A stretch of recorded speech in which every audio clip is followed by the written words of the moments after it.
Welcome to Tramlines, a podcast from Agrii. I'm your host, Tony Smith, putting your questions to the experts. Today we're recording live from West End Farm in Somerset, home to RAJ Morris, with the farm in the midst of its blackcurrant harvest.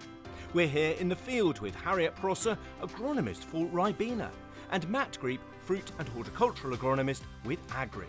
Together we'll be exploring the unique challenges of growing blackcurrants, from changing weather patterns to the evolving role of agronomy, and hearing how growers are adapting to keep this iconic crop thriving.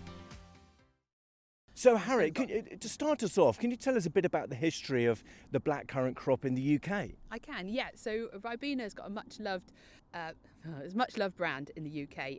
It was developed, it's got a fantastic history. It's developed by Dr. Vernon Charley in 1938, the blackcurrant syrup to provide vitamin C to children and the elderly who are struggling to get that vitamin C in that sort of post-war period, because we couldn't import the sort of citrus fruits that we do today. So at that time, there wasn't sufficient blackcurrants grown in the UK to fulfil the demand. So we, the agronomist team at that time for Beecham's, went out and contracted growers, fruit growers, other growers on suitable pockets of land to grow blackcurrants for us, to fulfil that demand and develop the brand that we know and love today.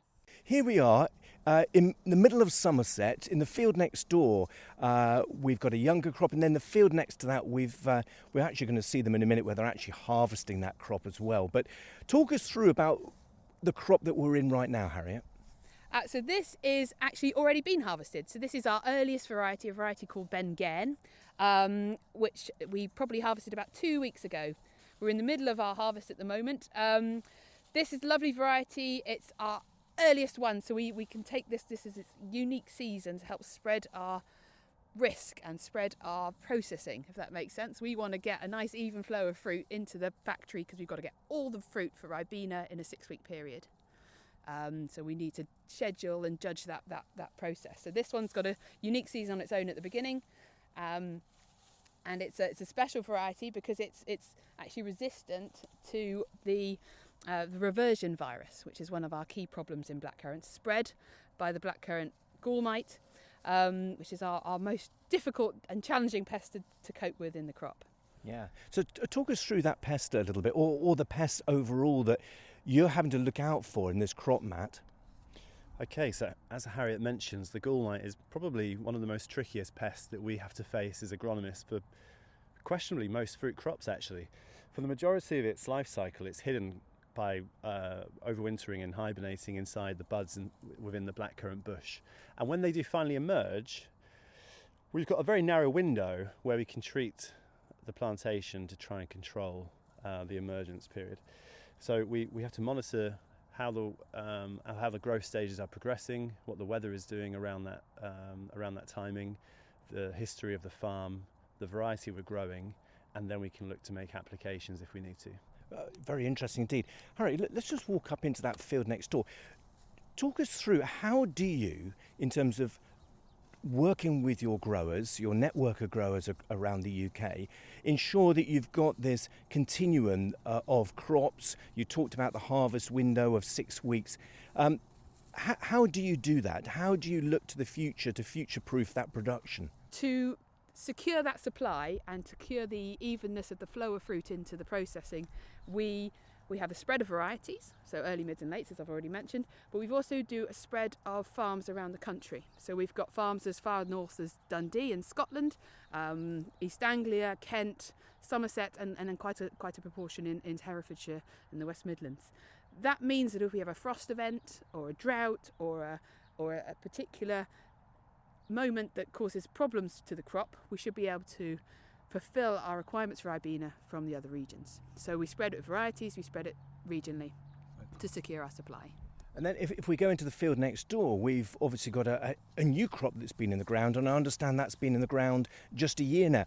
If you're able, can you talk us through the process of how do you establish a new crop of blackcurrants? So blackcurrants are planted as a hardwood cutting. You imagine a sort of 8-inch piece of wood, a twig is cut from a stool bed, and it's effectively just pushed into the ground. We want to make sure we've got excellent soil contact, but that wood will just root. So the planted cuttings are planted in the late winter, usually sort of February, March. And what we see is that over the next few months, the cutting will root and the shoots will come. We usually plant with about 2 buds above the ground. And from that, you can see here, Matt's looking at them, you can see we've got 3 nice strong stems about, I don't know, 40 centimetres high. We'd hope that might get to 50 or 60 centimetres high by the end of the season. And that's all vegetative growth. So it's creating a nice root system in vegetative growth. We actually then cut it down this winter. And it seems a bit mad, all that lovely wood. It does. Why would you do that? They look so healthy. Matt, why would you cut these lovely plants back? There is a reason, of course. There is a reason. Yeah, so we can create more cuttings from the wood that we cut off this year. But also what we want to do, because we're machine harvesting, as Matt mentioned, we want to create a very strong anchoring root system. The harvesters can only harvest so high. So all our fruit on these young bushes will be between 5 and 30 centimetres. We can't harvest that low. So wasting its energy on fruit next year. We want it to do vegetative growth, and it'll produce more branches and better height in that second year because it's got a bigger root system. And then in the third year, we can take a small first crop. As we said before, this is a perennial crop. We're looking at developing a strong system for the future, so that the bigger the root mass, the thicker the wood coming up from the base of the root mass, the more potential for storage of carbohydrates for future years.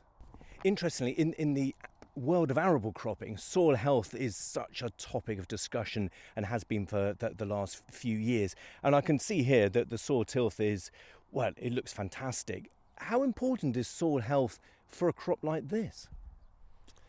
I would say it's just as important as all the commercial crops that we're growing in the UK, Tony.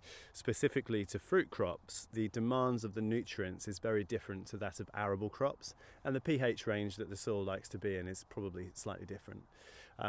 We have a big focus at the moment around how we can utilise the nutrients that are available in the soil, or the nutrients that could be available in the soil, by better understanding what's there. So start with measuring, then look at what that set is and how we can promote its use. So if we're really high in phosphorus, for example, like we are up in Herefordshire, what can we do to help release that phosphorus and make it more plant available?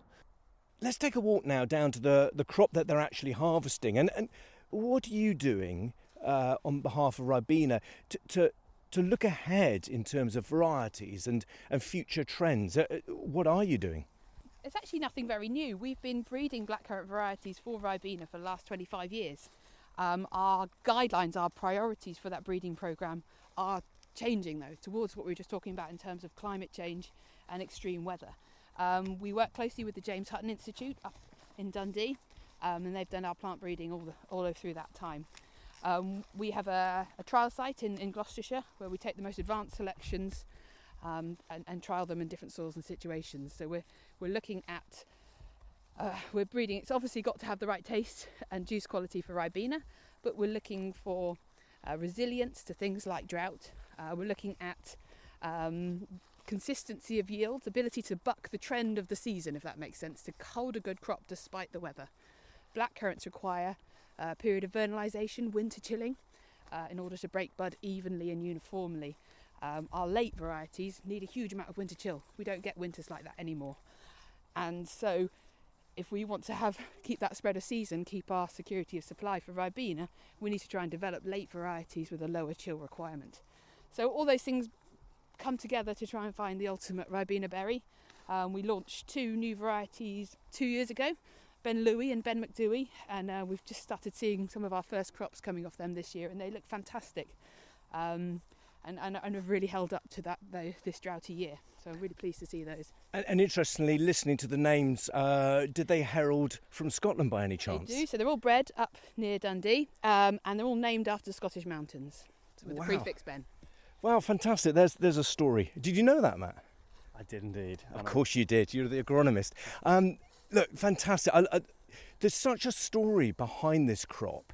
There really, really is. And, it's very clear that it's still that constant attention to detail and looking ahead to help these growers, your network of growers, to produce this amazing crop. So here we are. We can see the crop is just laden with berries. Matt is eating his breakfast. There's no doubt about that. How are they tasting, Matt? Yeah, it tastes great. It's good to see that Neil and his team are parked up at the end of this row ready to start harvesting this field. They're looking here at how the how the berry is colouring up, what's the taste like, are the seeds developing the ripeness inside the berry, and I mean, yeah, they taste great to me, Harriet. Why not listen to similar episodes here on Tramlines, live on farm with Thatcher's cider, or branching out with Top Fruit Nutrition? So we're looking at a few things when we're deciding to harvest. Yeah, go on. So it's the very technical shake test. Are they falling off when you shake them? When you look at the colour of the strig, the stalk of the blackcurrant. Okay. You want that actually to be a bit browner possibly than it is now, but you'll see we have a range of ripeness within the bush. So you want the stalk to be brown, and then when you pick the berry, you don't want it to tear on top. You want it just to abscise cleanly. So if it's not ripe, it'll tear off the stalk. And then the taste test, obviously, to see if it's feeling sweet and delicious. I have to say that the crop looks absolutely fantastic. You can see this, just how healthy the plants are and just laden with berries. It looks fantastic, doesn't it, Matt? It looks great, and for me as an agronomist, that's really encouraging as well, because this plantation hasn't yet done its job, Tony. We've got to harvest, brilliant. We've got a really impressive yield here, and I'm sure Neil and his team will be very happy with what they picked today. But the story. What's really pleasing for me is the leaf condition. You know, this farm has had so little rain this year. This is a beautiful canopy considering that. They've not irrigated here, so that's testament to the soil, the root depth, and the sort of foliar feeds, biostimulants that have gone on to really protect the bush and the leaf to feed this crop. Yeah, great to hear. Matt, just talk us through it in a snapshot, really. What, as an agronomist, what are you looking for, and what do you have to keep your eyes on through the growing season of this crop? So, most recently, you'll all be aware we've had some really extreme temperatures through the summer months. Blackcurrants aren't particularly favourable of being exposed to really high heats and bright sunshine whilst they're trying to ripen.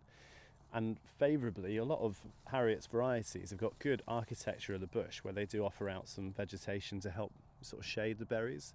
But we can try and manipulate that and encourage good coverage to protect the bush. So for me, what I've been looking at a lot this year is how we can use biostimulants and amino acid based feeds to help develop strong vegetative growth with good leaf size and leaf quality that is not only going to feed the blackcurrant and feed the rootstock for next year, but also offer a bit of shelter from the extreme sunshine and protect the berries as they try and ripen up to harvest.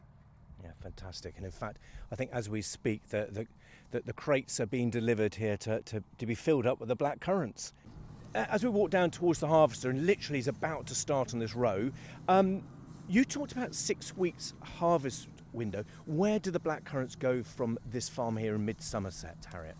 So from here, and we're near our processor down here, but we do have some very long journeys. So the berries are picked through the day. They'll be picked up by our contracted hauliers, and they transported to our partner processor. They usually get there and are juiced within 48 hours of being picked, and often within 24 hours. We'll look at the harvester in a second, but it's quite a large piece of equipment. It straddles the row, it's got hydraulic steering, it pushes the bush apart into two sections, and then it's got these long columns with a fan of spikes, and they shake very vigorously laterally, and the rollers move forward. So we're shaking each branch. I'm demonstrating with my hands. It's not much help on a podcast, is it? But you imagine I'm shaking my hands forward and backwards.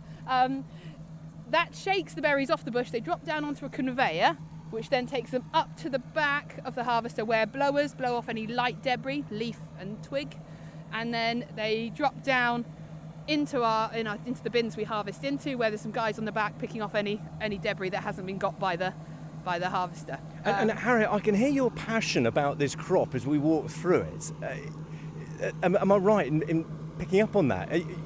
You've just got this smile as you see that. I guess that the results of all your hard work through the year coming to fruition. It's a bit of an adrenaline rush, the harvest. You know, we've got 6 weeks to get the whole year's stock of Ribena in and juiced in a way that's going to ensure Ribena for the next year. So there's a lot of responsibility. We've got fantastic growers and partners doing the job for us. What sort of yield are you hoping to get from this crop, Harriet? Looking at this crop now, I'd hope that would be up around 7 or 8 tonnes a hectare.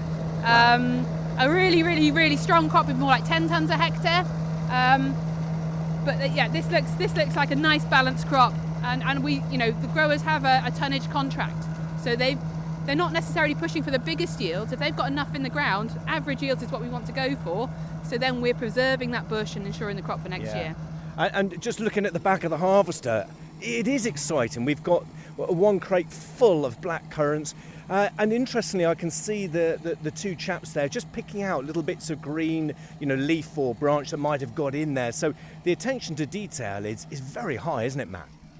Yep, it is. And it's funny you say that, Tony. One of the biggest challenges that we get is we get asked a lot by growers how they can keep snails out of the crop, because those guys in the bin there, sometimes in certain years, if it's wet around harvest, you can fill with snails. So how do we do that as an agronomist? How do you? I've never heard of that as a problem. What do you do?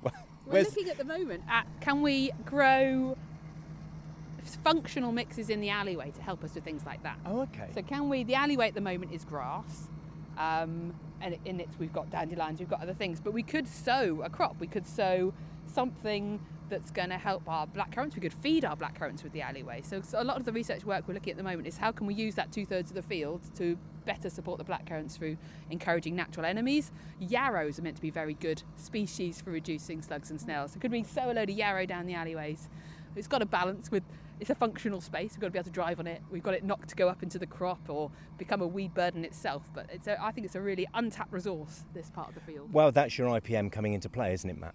Yeah, it really is. And quite often, if we were to go back to the yard now, you'll see those bins sat in the shady area, and there'll be lots of little songbirds diving in and out, trying to pick up whether it's any caterpillars that are sitting in the bins or even these little slugs and snails themselves.